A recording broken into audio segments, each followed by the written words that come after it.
नमस्कार दोस्तों, आप सभी का स्वागत है लक्ष्य एकेडमी के ऑनलाइन यूट्यूब चैनल में, जहां हम प्रतिदिन देश विदेश व प्रदेश में घटने वाली विभिन्न घटनाओं को सीजीपीएससी व व्यापम के पॉइंट ऑफ व्यू से समझने व याद करने का प्रयास करते हैं, ताकि वे हमें एग्ज़ाम में मददगार साबित हो।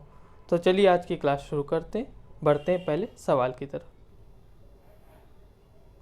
हाल ही में जारी QS वर्ल्ड यूनिवर्सिटी रैंकिंग में कौन शीर्ष पर रहा? हाल ही में जारी QS वर्ल्ड यूनिवर्सिटी रैंकिंग में कौन शीर्ष पर रहा? पहला ऑप्शन स्टैनफोर्ड यूनिवर्सिटी, दूसरा ऑप्शन MIT, तीसरा ऑप्शन हार्वर्ड यूनिवर्सिटी, चौथा ऑप्शन IIT बॉम्बे। इस सवाल का सही जवाब है MIT। इसी रिपोर्ट के अनुसार द्वितीय स्थान पर स्टैनफोर्ड यूनिवर्सिटी तथा तृतीय स्थान पर हार्वर्ड यूनिवर्सिटी रही। इस रैंकिंग में टॉप 500 यूनिवर्सिटीज़ को शामिल किया जाता है। भारत के 8 संस्थानों का चयन इसमें किया गया, जिसमें कि IIT बॉम्बे का स्थान 172वां रहा। आगे बढ़ते हैं। प्रतिष्ठित इंडिया रैंकिंग में किसने प्रथम स्थान प्राप्त किया है? प्रतिष्ठित इंडिया रैंकिंग में किसने प्रथम स्थान प्राप्त किया है? IIT Bombay, IIT Madras, IIT Delhi, IIT Kharagpur. इस सवाल का सही जवाब है IIT मद्रास। विश्वविद्यालय में प्रथम स्थान पर JNU दिल्ली, तकनीकी विश्वविद्यालय में प्रथम स्थान पर IIT बेंगलुरु तथा मेडिकल में प्रथम स्थान पर एम्स दिल्ली है। आगे बढ़ते हैं।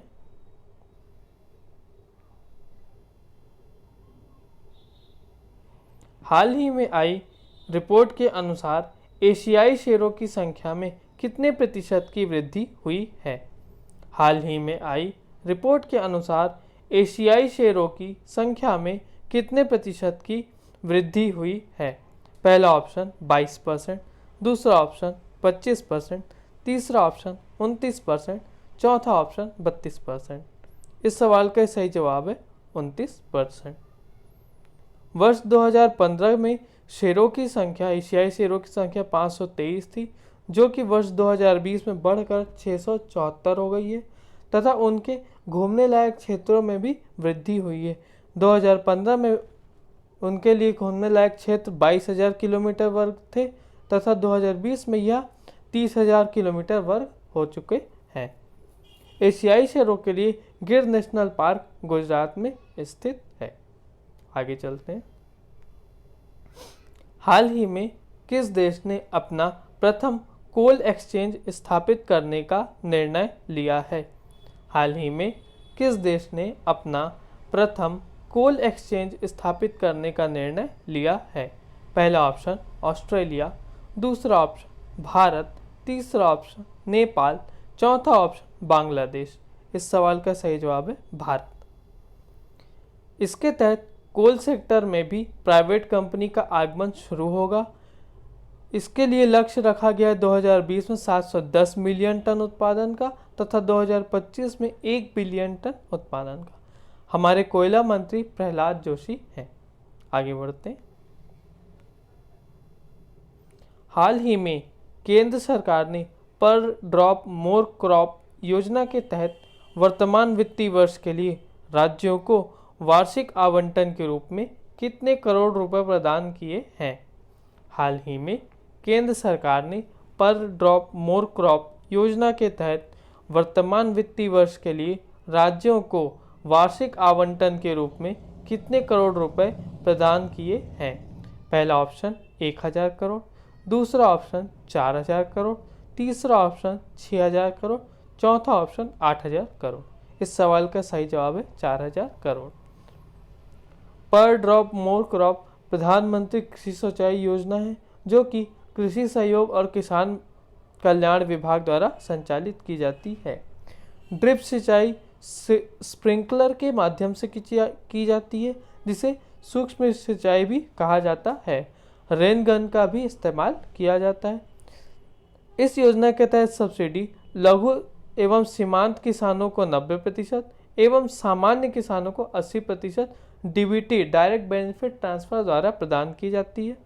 इस योजना द्वारा उत्पादन में लगभग 20 से 30% की वृद्धि तथा पानी की 60 से 70% तक की बचत की जा सकती है।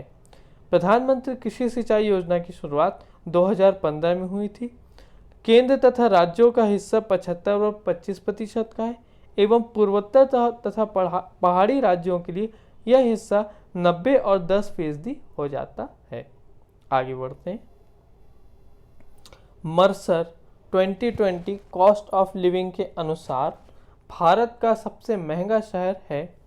मर्सर 2020 कॉस्ट ऑफ लिविंग के अनुसार भारत का सबसे महंगा शहर है। पहला ऑप्शन दिल्ली, दूसरा ऑप्शन मुंबई, तीसरा ऑप्शन कोलकाता, चौथा ऑप्शन हैदराबाद। इस सवाल का सही जवाब है मुंबई। आगे बढ़ते हैं। बाल श्रम निषेध दिवस कब मनाया जाता है? बाल श्रम निषेध दिवस कब मनाया जाता है? पहला ऑप्शन 10 जून, दूसरा ऑप्शन 11 जून, तीसरा ऑप्शन 12 जून, चौथा इनमें से कोई नहीं। इस सवाल का सही जवाब है 12 जून। हमारे संविधान के अनुच्छेद 24 में बाल श्रम पर प्रतिबंध लगाया गया है। विश्व बाल श्रम निषेध दिवस 12 जून को मनाया जाता है। इसकी शुरुआत वर्ष 2002 में अंतर्राष्ट्रीय श्रम संघ ने की थी। इसका मुख्य उद्देश्य लोगों को 14 वर्ष से कम उम्र के बच्चों से श्रम न कराकर उन्हें शिक्षा दिलाने के लिए जागरूक करना है। विश्व बाल श्रम निषेध दिवस 2020 की थीम है वैश्विक संकट का बाल श्रम पर प्रभाव। भारत ने बाल श्रम निषेध हेतु बाल श्रम निषेध व नियामक कानून 1986 तथा फैक्ट्री कानून 1948 से कार्यरत है। आगे बढ़ते हैं। हाल ही में किस भारतीय वेट लिफ्टर को इंटरनेशनल वेट लिफ्टिंग फेडरेशन ने आरोपों से मुक्त कर दिया है? हाल ही में भारतीय वेट लिफ्टर को इंटरनेशनल वेट लिफ्टिंग फेडरेशन ने आरोपों से मुक्त कर दिया है। पहला ऑप्शन के संजीता चानू, दूसरा ऑप्शन मीराबाई चानू, तीसरा ऑप्शन राखी हल्दर, चौथा ऑप्शन इनमें से कोई नहीं। इस सवाल का सही जवाब है के संजीता चानू। भारतीय वेटलिफ्टर के संजीता चानू का लास वेगास में 2017 विश्व चैंपियनशिप में भाग लेने से पहले यूएस की एक एंटी डोपिंग एजेंसी द्वारा आयोजित एक आउट ऑफ कॉम्पिटिशन टेस्ट में प्रतिबंधित एनाबॉलिक स्टेरॉयड टेस्टोस्टेरोन के सेवन का आरोप था। इस आरोप के कारण संजीता ने टोक्यो ओलंपिक 2020 के लिए क्वालिफाई करने का मौका नहीं मिला था। संजीता चानू ने कॉमनवेल्थ गेम्स ग्लासगो 2014 तथा गोल्ड कोस्ट 2018 में स्वर्ण पदक जीते थे। आगे बढ़ते हैं। हाल ही में किस रेटिंग एजेंसी ने वित्त वर्ष 2021-22 के लिए भारत की जीडीपी वृद्धि दर 9.5% पर पहुंचने का अनुमान लगाया है? हाल ही में किस रेटिंग एजेंसी ने वित्त वर्ष 2021-22 के लिए भारत की जीडीपी वृद्धि दर 9.5% पर पहुंचने का अनुमान लगाया है? पहला ऑप्शन फिच, दूसरा ऑप्शन मूडीज, तीसरा ऑप्शन S&P, चौथा ऑप्शन इनमें से कोई नहीं। इस सवाल का सही जवाब है फिच। अमेरिकी रेटिंग एजेंसी फिच ने इस वित्तीय वर्ष 2020-21 में भारतीय अर्थव्यवस्था में 5% गिरावट का अनुमान व्यक्त किया है। साथ ही अगले वित्तीय वर्ष 2021-22 में 9.5% पर पहुंचने की संभावना जताई है। तो आज की क्लास यहीं समाप्त करते हैं। आपकी जो भी डाउट, क्वेरीज या सजेशन हो वो आप हमें कमेंट बॉक्स में शेयर कर सकते हैं। धन्यवाद।